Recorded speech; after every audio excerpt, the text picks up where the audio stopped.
So it's time to invite our first speaker for today. I genuinely don't know where to start from, for he's a man with multiple feathers in his cap. Mr. Alok Kumar, the Managing Director at Sears Holding India. He is an entrepreneur providing a strategic vision to the organization. He has helped Sears build an offshore IT development center for Sears Holding, overcoming multiple challenges spanning across functions. He has spoken at prominent educational institutions, panel discussions, delivered keynotes at multiple events, and appeared in various news and media publications. He has authored Value Sourcing, co-authored by Keith Sherwell, which provides an insight view on outsourcing, and a book on handwriting analysis, illustrating its simple yet powerful use in gauging personality traits. He has been awarded as the Emerging Business Leader by the Greatest Indians in February 2013. And he was also the runner-up CEO of the Year by SHRM India, September 2013. So let's welcome Mr. Alok Kumar with a huge round of applause.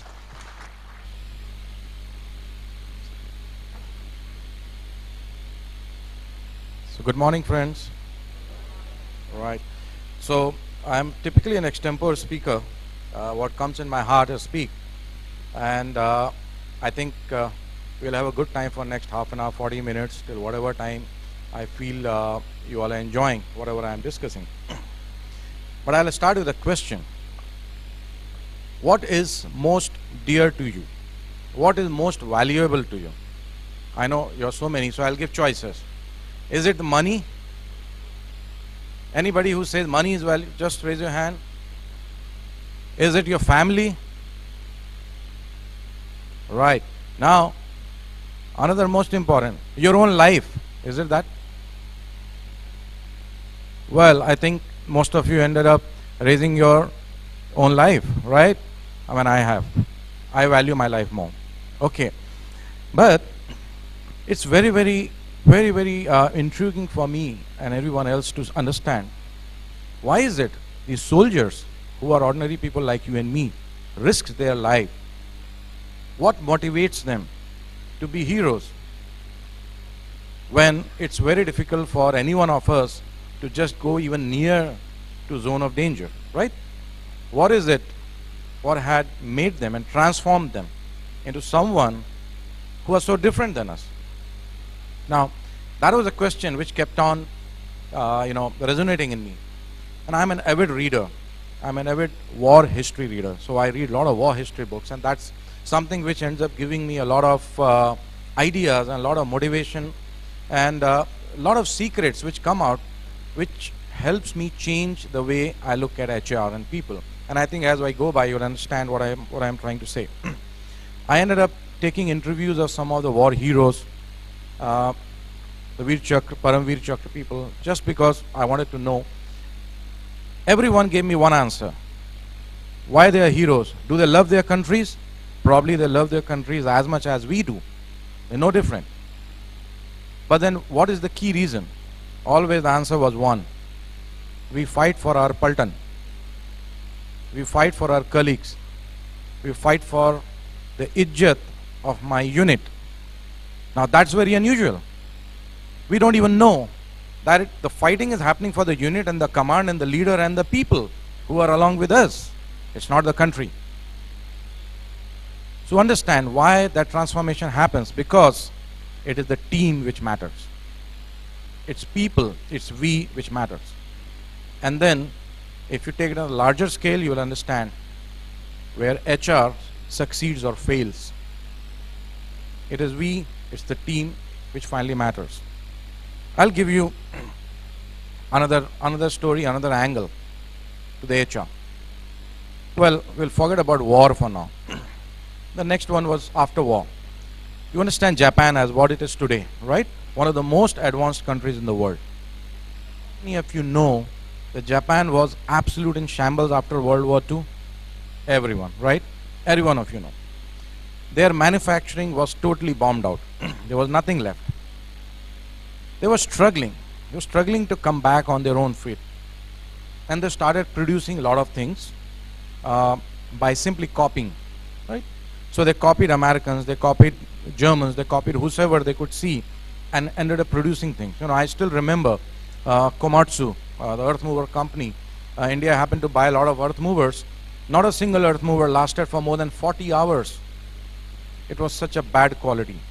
And people used to call that produce of Japan as Japanese junk. Right, JJ? Any one of you are aware about it? Very few, probably. So Japanese junk, that's how the produce of Japan was known. And you know what it is today. Did it happen like that? So there is a reason for it, and there is a story for it. So when Japanese government was producing junk after junk, and nobody was ready to take, and their image was taken, as a society, they are a very proud society. They are very inclusive.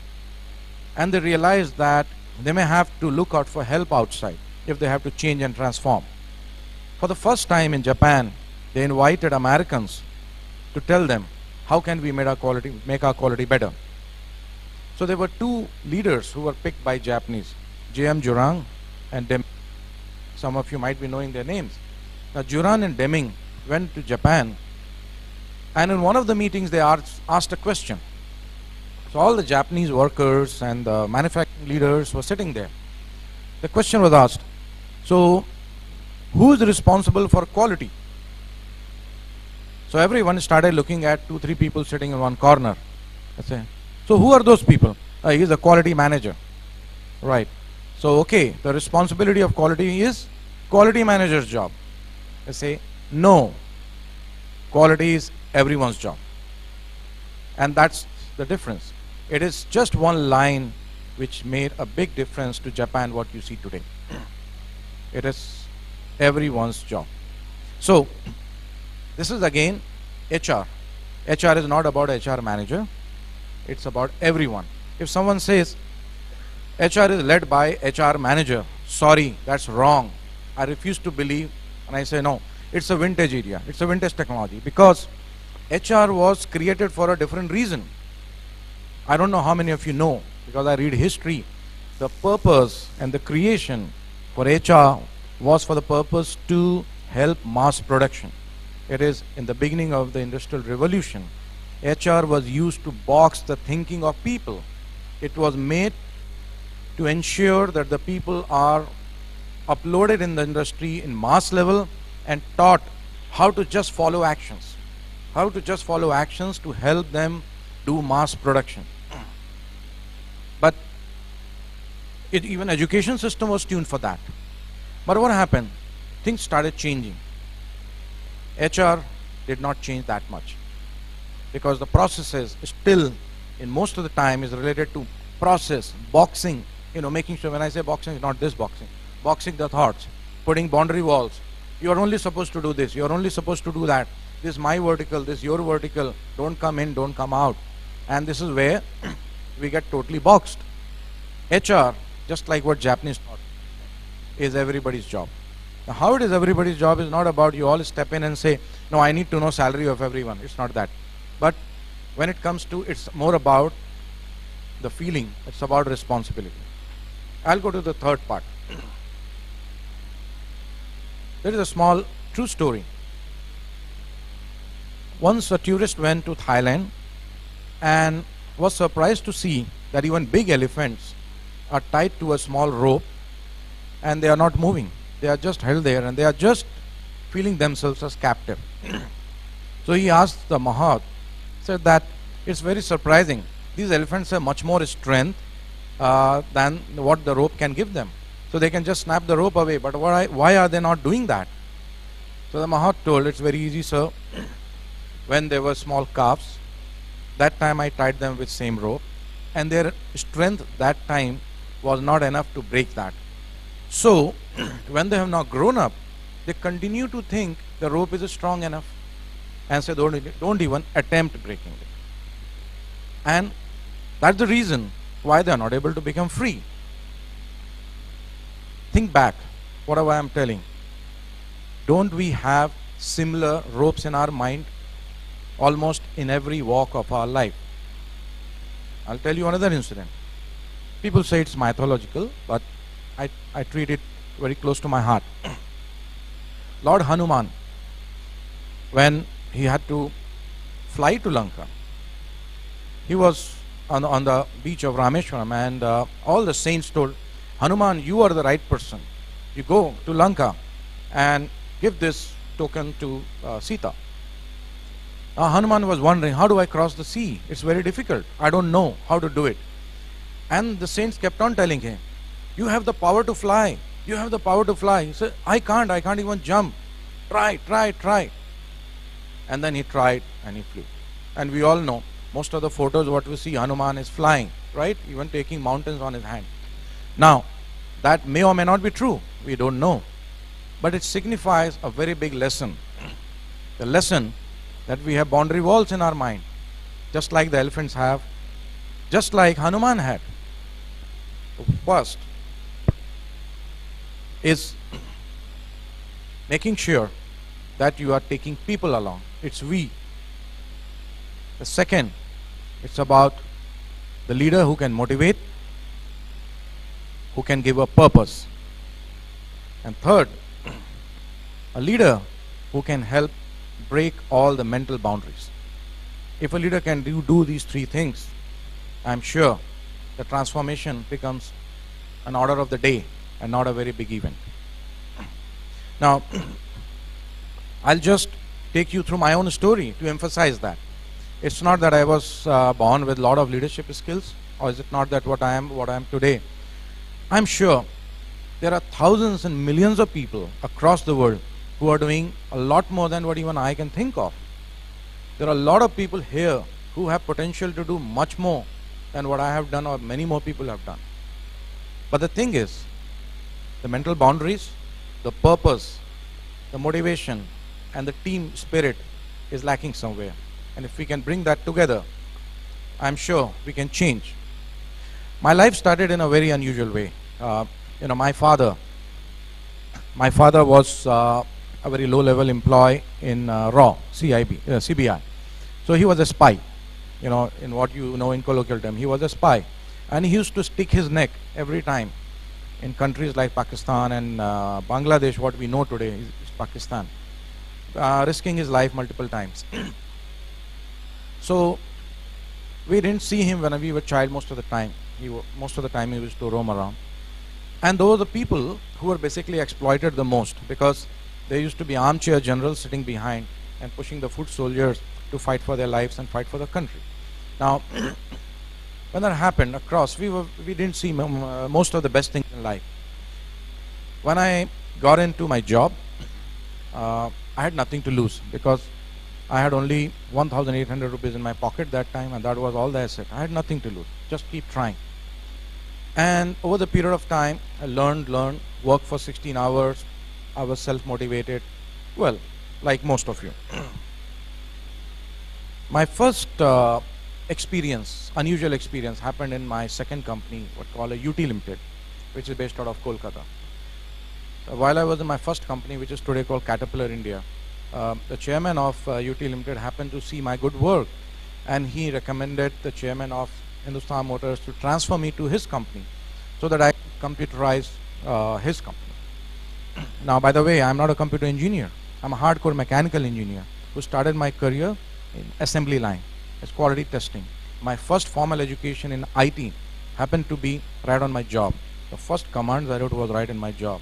And in a matter of few years, I wrote libraries which were still existing online. Now, it is not because I have to go through 4 years of ID course. It is because I got self-motivated. I got passionate, I learned. Then in UT Limited, I got a shock of my life when I moved to Kolkata, because when I entered the factory, everywhere, pan peak and people everywhere, and it's like looking a big, the Halabula Mela house. The first day, the word spread, oh, somebody has come to computerize, and when computers will come, people will lose their jobs. Okay, that was it. And my age that time was 27 and a half or 28 years. Just married 2 years. Okay, around 2 years I got married that time. And I was appointed as a manager IT, responsible for making IT transformation there. Now imagine, many of you would think how a young boy like that can do. But believe me, that experience was, a big change in my life. The second day, the union leader, along with his 5 goons, entered my room with a pistol in hand. Right. He came and told, in Bangla, I'll try to repeat in Bangla, Sahib, আপনি 24 ঘন্টার মধ্যে কলকাতা ছেড়ে চলে যাবেন, যে না যাবেন এই সড়কের উপর আপনার মাথায় গলি দিয়ে দেব। Okay, it means within 24 hours you leave Calcutta. If you don't, within 24 hours on this road, I will shoot you on your head. Right? Now, imagine, I was, why I read war history, after that I realized that, the scare I got in my life, I was shaking, trembling, my voice got choked.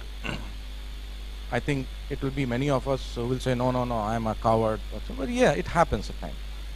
And I don't know what to do. The first mind was, oh my God, I got married only 2 years and I don't get much of time to enjoy my wife. Oh, no. Okay. The second thought was, I think I should first do is write my will. And the third is, I think I should run away from here, come what may. And a job is later, my life is first, right? So dear to me. But when I happened to call the chairman of the company who brought me, I just called him and said, sir, this is what happened and I am so scared. I don't want to go to office. So he told, don't worry, I have worked with these people for the last 30 years. They don't have any such feeling in mind. I'm sure there must be something worrying them. Talk to them one-on-one and ask them what is worrying you. And make sure that you try to convince them in whatever best way. If nothing works out, please come to Bangalore and work as my executive assistant. Okay, so job security given. Now, I went there to union leader in his mess. He was sitting there along with many other people. And imagine there were pin drop silence as soon as they saw a management guy walking in. Okay, I didn't know a word of Bangla that time. I only knew Hindi or English. And they were all the time speaking in Bangla. There was a guy interpreter who used to speak in Hindi and tell me. I said, Shibu, his name was Shibu. Shibu, I want to talk to you. So he said, bolun, सबके सामने bolun, tell in front of everyone. I mean, I want to talk to you one-on-one. Now, I'm a union leader, सबके सामने bolun. I said, okay, you threatened to kill me. Why did you do that? You will be responsible for job loss of all of us. That is why. I said, okay, now I know the reason. Then, out of my heart, I started talking to him. I said, if you know Hindi, understand. If you don't know, try to have someone explain you. Please understand, why am I here? I have left a very good job and come here because the chairman of this company insisted. He wanted this company to get computerized because this company is going down the dumps. They are losing money every day. Very soon you all will be out of job because there will be no company existing unless and until you help me computerize. And discussion went on. Believe me, in matter of half an hour, a lot of question answers happened. I answered everything through my heart because there were no agenda. Within half an hour, the transformation started happening. And in 2.5 hours, a lot more people joined. Shibu, the same union leader, he stood up and said, "Hey Saheb, ekhane kaj korben, or jei sahabe hath debe na, or hath am kite debe." It means this man will work here, and if somebody comes in the way of this man's work, I will cut his hand. So then I realized these guys are men of extremes, They don't speak out of their mind, they speak out of their heart. And believe me, for next 4 years, that company we transformed completely, without a single management guy, computerized end to end. SAP India came to see the company and they gave a comment. Even if you put an ERP, the maturity of the system here is so high, in next 5 years you cannot achieve it. IBM came and audited. IIM Kolkata professors came, they wrote a case study, which is still a famous case study. The only ever union enabled ERP implementation in any company in Kolkata, ever. Okay. Even today, when I go there, the union leaders will embrace me because it's from the heart. It means somehow I was able to bring a feeling of we as a team. We are a team. There was no HR there. It's just we. So we worked for a purpose. The purpose was, we'll make this company worth for a reason. We'll grow with the company. If this goes down, our families go down. So we'll work together. Now, that was one experience, and it went to the next. After that, I left the organization and eventually joined Reliance Industries. So one of our guests is also from Reliance Industries. And I worked very closely with top management of the company. There I learned a very different thing. The thing was, there is answer no doesn't exist, right? Everything is, it's possible. It is possible. Even impossible says I am possible.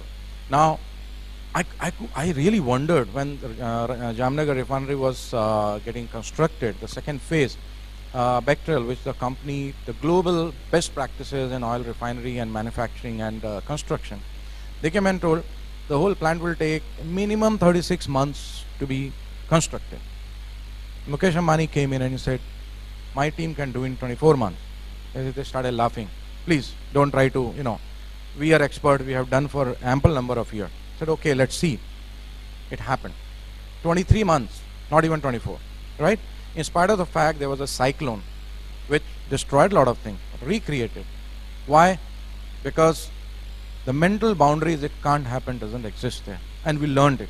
I was a young guy, I learned it along with the leaders. And that made a major change in me.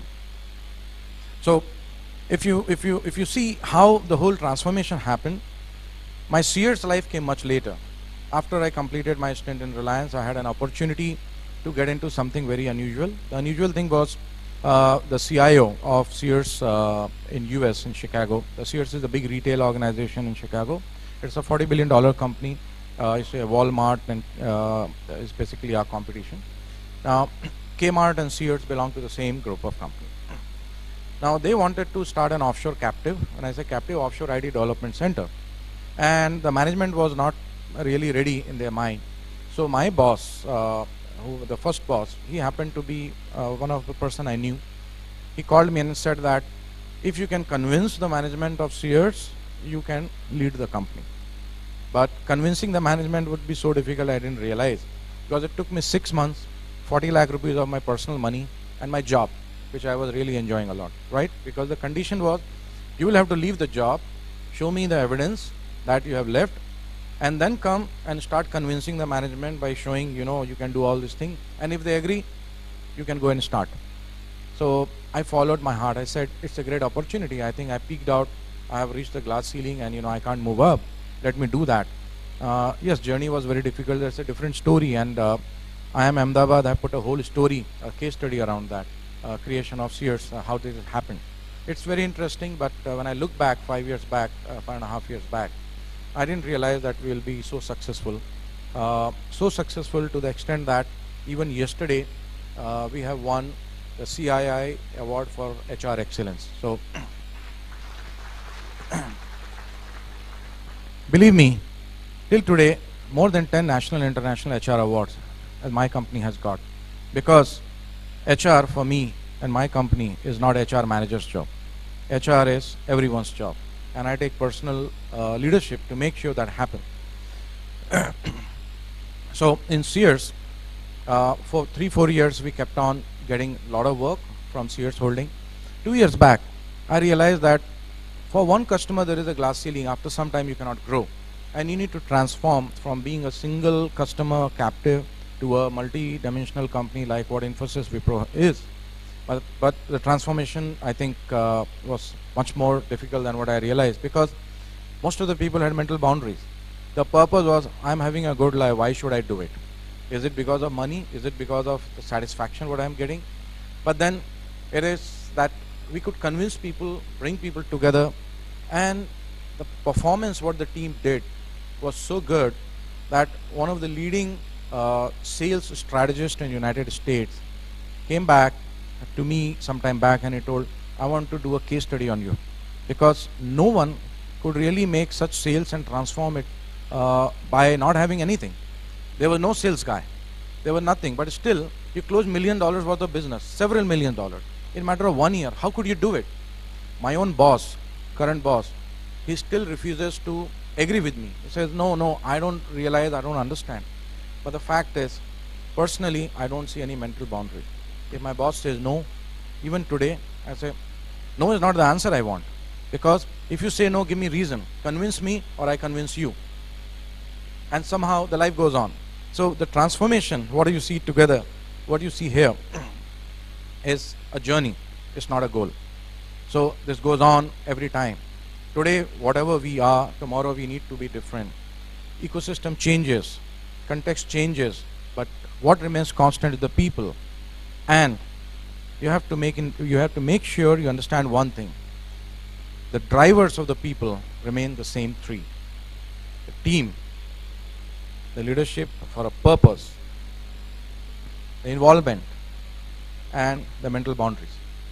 And if you can do it, I'm sure a lot of HR professionals, I'm looking forward for you all to be the leaders of future, not the HR people who will be doing some HR work, but real transformers, not for creating HR, but for creating the leaders of the future. Let's look forward for a great future with the future leaders. Thank you.